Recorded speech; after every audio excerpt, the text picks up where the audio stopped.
Uncover the meaning, dead leaves. Hello, dear friends and language enthusiasts. Today, we're diving into a phrase that often rustles through the pages of poetry and falls into everyday conversation: dead leaves. Understanding such phrases not only enriches your vocabulary but also enhances your comprehension of English literature and nature-related contexts. Let's unfold the layers of meaning behind dead leaves and see how they're used both literally and metaphorically. When we talk about dead leaves, we're referring to leaves that have died and fallen from trees. This happens to deciduous trees, which shed their leaves annually.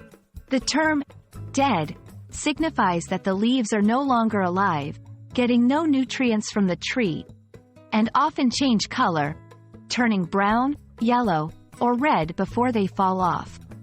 This is a natural part of the tree's life cycle, preparing for new growth in the coming season.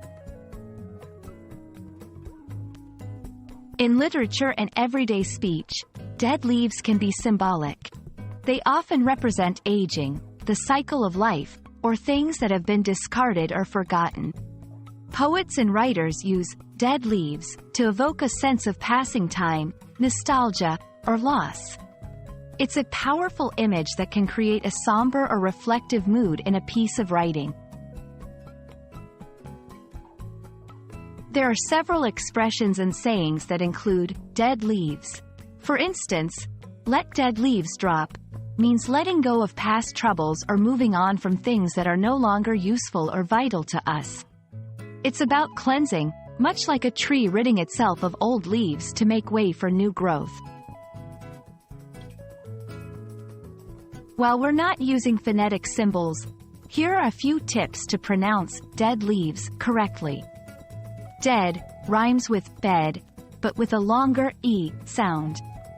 Leaves has a long E sound, like in please, and ends with a VZ sound.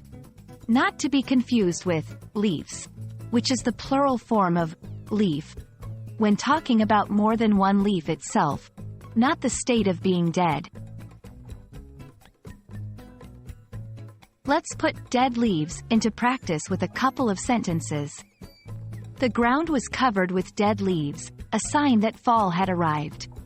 As she walked through the park, the crunch of dead leaves underfoot reminded her of her childhood.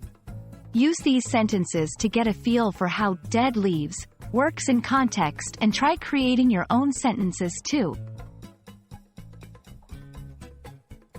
I hope this exploration of dead leaves has given you a new appreciation for this common, yet profound phrase.